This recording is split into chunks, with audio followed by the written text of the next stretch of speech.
Let's get real about some stuff, right? Hold on. So I had to get real about some stuff, right? This whole thing, right? Where the joke's on you, yada yada, blah blah blah. I would say that I just heard some of it. I ain't gonna lie. But a lot of stuff, the lies, nah, it was just bullshit. There's a lot of bullshit involved. I will say that. I do think that we created something very beautiful, crazy, dramatic, but beautiful overall.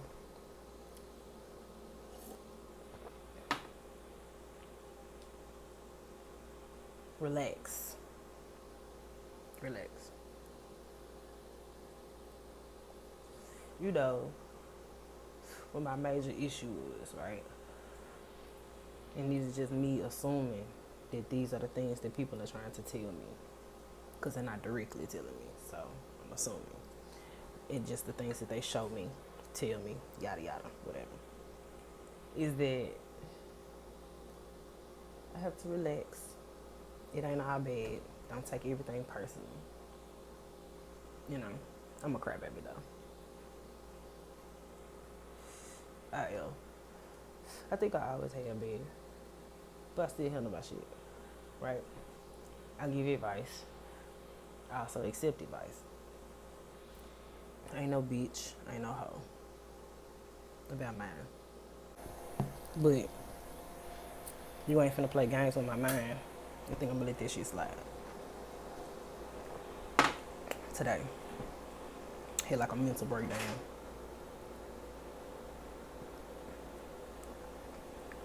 And I had to realize something. You know, life is a mental game. Mind over matter.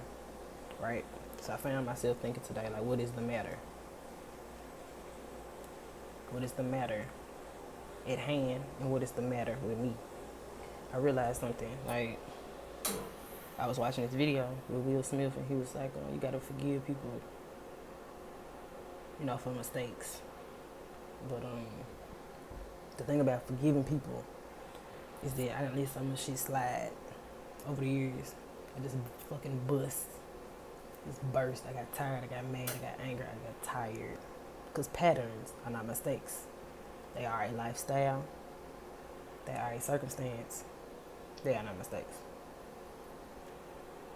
Right? And I just got so angry and I got tired. Somebody said today to me, you hurt people in the community. Truth is, the people in the community hurt me. But the reality is, everybody in the community is hurt. I had this conversation with this guy the other day. And he was like, he was talking about the, you know, just black people, Africans, and us, you know, all the other ones. Black Africans and all the other ones, all of us. And I had said something to him. I was like, you know what, I think that we have to forgive each other. I think that's the problem in the community, is we haven't forgiven each other because we feel like we've let each other down. And just seeing like this whole woman versus man thing, right, in the community, right? It's like, well, a woman want this and a man want this and blah, blah, blah. It's just back and forth, back and forth, back and forth. And I realized at that moment, just really peeping game, like, we have never forgiven each other for slavery, right? We've never forgiven each other for slavery. We haven't. We haven't. We've never forgiven each other for slavery. And even though we have tried to come together, I don't think that we've ever had that discourse in ourselves, amongst ourselves, or even been allowed the opportunity. Now, I don't know. I was just born in the 90s, so I don't know what the fuck happened before then. I'm assuming, right? I don't think we've ever, like, forgiven each other for letting each other down. Because just thinking, like, with things I've experienced as a woman while I'm alive, right? There's a lot of things that men have done or have not done that have let me down, right? And then relate that to slavery, you know, book breaking and breaking the spirit of the man, right? When you break the spirit of the man, you break the spirit of the community, right? And I just think like amongst black people, all of us, Africans included, not just African Americans, but all of us, I don't think we've ever forgiven each other, right? But I also kind of feel like, just listen to like a lot of men and the things that they say that they have to deal with. I think a lot of the things that our men, black men, have to deal with is self-inflicted because I don't think they've ever forgiven themselves. Even though most of the men that are alive today were not alive during slavery, but it's like they say, generational curses, generational burdens. They go down per generation, right? And I think that them carrying the weight of their fathers, and their fathers carrying the weight of their grandfathers, and their grandfathers carrying the weight of you know what I'm saying? I don't think we've ever actually they've forgiven themselves. So their weight is just constantly on them, right? And as a woman, with the weight being so heavy on the man, and a lot of men not wanting to open up, talk, or even share responsibility, right? They feel like they got to control, got to keep it all. We got to do all this ourselves. And it's like, dude, what the fuck am I here for? We supposed to carry this burden together. We'll get rid of this burden together. Not necessarily carry it, because who the fuck wants to carry a burden? You feel me? But with all that being said, like somebody said to me earlier, slickly, you hurt the community. You hurt somebody in the community. You hurt the community to something like that. Because a lot of stuff that I was saying on social media, I said it very meanly, very brashly. And I know it was wrong. It's not really my style. But I just got fed up. I'm tired. I'm tired of putting fucking sugarcoating shit. Like, just get to the nitty gritty, fix this shit. You know what I'm saying? And that's just where I was.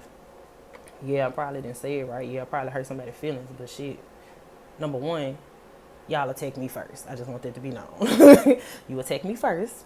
Don't get mad when I start tagging that ass. Because I was minding my own fucking business. I might not have been doing shit right, but I was minding my own fucking business. You attack me first, and I start tagging your ass. Don't get mad at me for that. But however, a lot of changes have been made. A lot of things are working out in the favor of our people because we are coming together. And whether people want to admit it or not, we are finding ways to make this work, right? But the forgiveness part, right? Like I said, I was watching the video earlier. Mistakes can be forgiven. Patterns don't have to be forgiven, right? A man constantly cheating on you. It's a pattern. It's not a mistake. It's a pattern. A woman not listening to you. It's a pattern, not a mistake. It's just small examples. The government constantly fucking over the minorities. And I ain't even just gonna say the black people, I'm saying minorities of all sorts, because all of us have dealt with it. It's a pattern. It's not a mistake. Patterns or mistake, which one? You feel me? And it made me start to think like about the men in my life, right? And I was upset and I was angry earlier. Had a breakdown. And I was just talking about how I was upset with men and this, that, and the third, and how I didn't want no relationship and blah, blah, blah. And I had to realize something. I think that there were a lot of mistakes that were made with me, with men, when I was younger, right? And I say that because it's developmental age. So a lot of things that happen in your developmental ages, it forms who you become. Now you can always change your life, but it does form who you become, And I think that I forgave a lot of patterns and did not forgive a lot of mistakes. If that makes sense, right? I also saw this other video today when it was talking about how lowering the expectation. It was talking about how schools have lowered the expectation for graduates, right? then I correlated that to relationships. If you lower the expectation,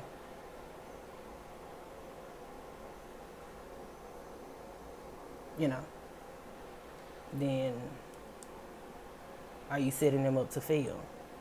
I know one thing about me is if I'm on your ass, it's because I love you. But once I lower the expectation, I stop giving a fuck.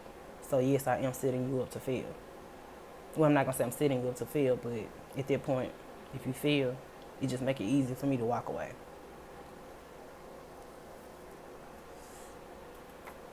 But that's the thing about the patterns, right? And the things in our community is that we have lowered our expectation for our people, right? People want to tell me, oh, mind your business, mind your business, mind your business. But how you gonna say you're a community but you minding your business? You feel what I'm saying?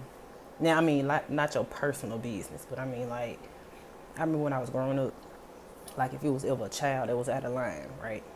One of the elders in the community should come, usually be a woman, but a man also would do this too. He'll come, get your ass right. But if I mind my business, I have lowered my expectations. Therefore, I am setting you up to fail.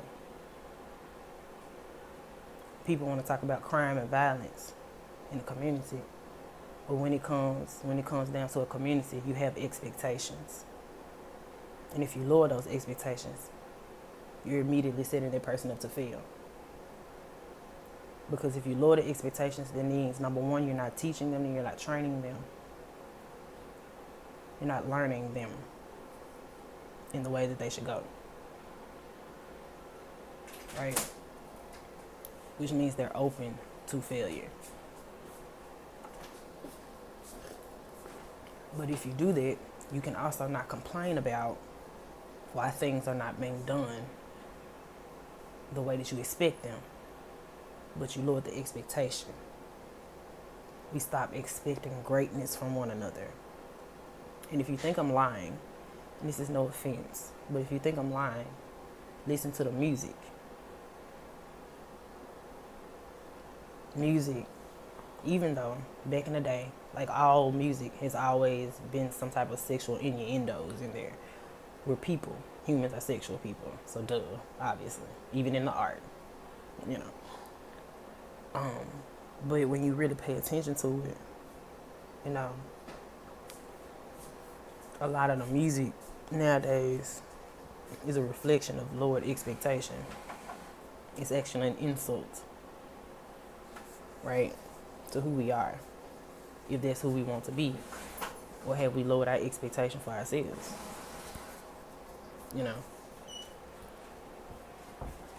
T.D. Jakes recanted.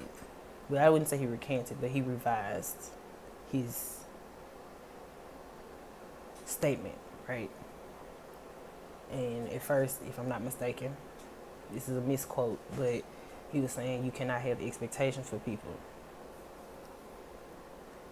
Then he went back and rephrased it and said, if you don't speak those expectations for people, then how can you hold them to expectations you haven't verbalized or you haven't written down or that you don't have set in stone?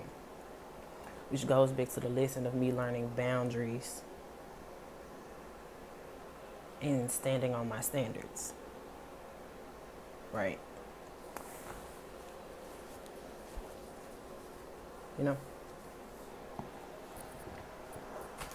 Mistakes are forgivable, even if it comes from people that you love, which is always harder for me to forgive when it's from people that I love, because it's like, I wouldn't do that to you, right? But it's easy to forgive a stranger because it's like, I don't fucking know you, you don't know me. What you thought it wasn't, now you know. It's easy to forgive, but when it's a person that knows you, it's hard to forgive those mistakes. But those are the things that I have held on to, the mistakes. And the things that I've let slide have been the patterns. And it was something I had to realize I had to change, right? Patterns. our lifestyle becomes a lifestyle. It's habitual, meaning it's repetitious, meaning you repeat it. So if you repeat something, it becomes a lifestyle. Me smoking, there was only something that was supposed to be a mistake, but it has become a pattern. Therefore, it has become a part of my lifestyle. Which goes back to me saying, I forgive patterns and not mistakes. Therefore, I have lowered the expectation of myself.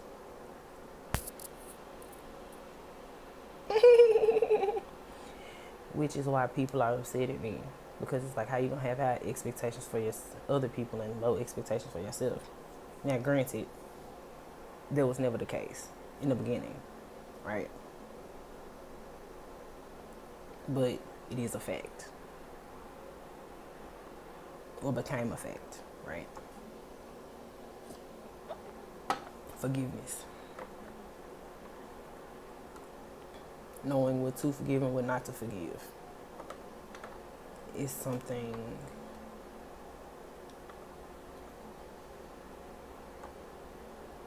that I've had to learn, because when do you forgive? And when don't you forgive, right? Like this whole situation, right?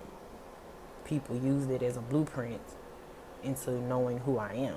But the truth is that I used him to figure out what the fuck was going on, around me. So there were a lot of mistakes or patterns that I've had to forgive in order to figure out the pieces to the puzzle. But that's not who I am. That ain't me at all. But I had to, in order to investigate what was going on. When it comes down to forgiving my family and friends, I love them. And it is just, my cousin said something to me a couple of years ago, and he was like, is it more important to be right or to just say I'm sorry and move on? And in this particular case, in my case, I've apologized many times, but yet you still inflict bullshit into my life. So in this case, it is more important that I'm right about me.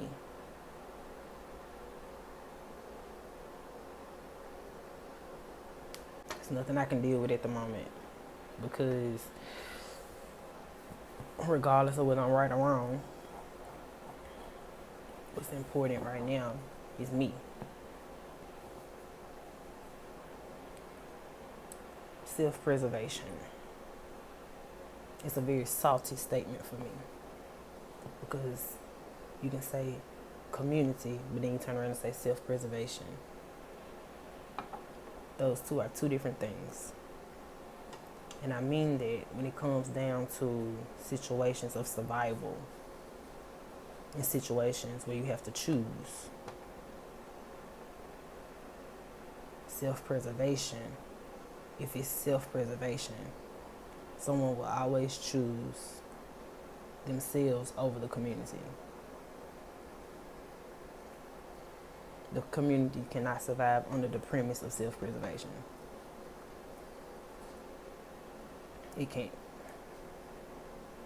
If there's 10 people drowning in a lifeboat, wait, that don't make sense, but you get the point I'm trying to make. There's 10 people drowning in a lifeboat, and I pick myself, that means 9 people gonna drown. When we can just work together and all 10 of us survive.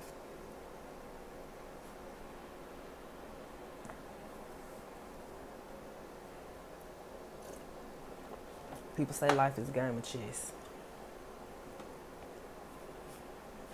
No, life is not a game of chess. Money is a game of chess. Status is a game of chess. Power is a game of chess. Life is not a game of chess. Because if you play games, if you play chess with people that you love, that means that you don't love them. They're just a part of your sick, twisted game.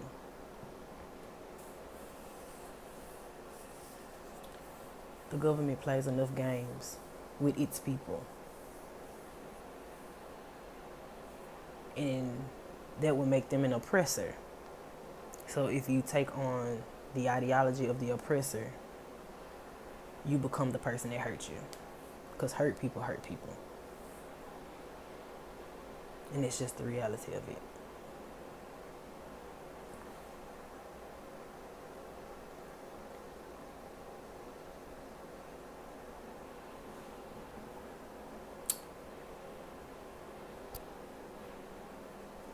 Period.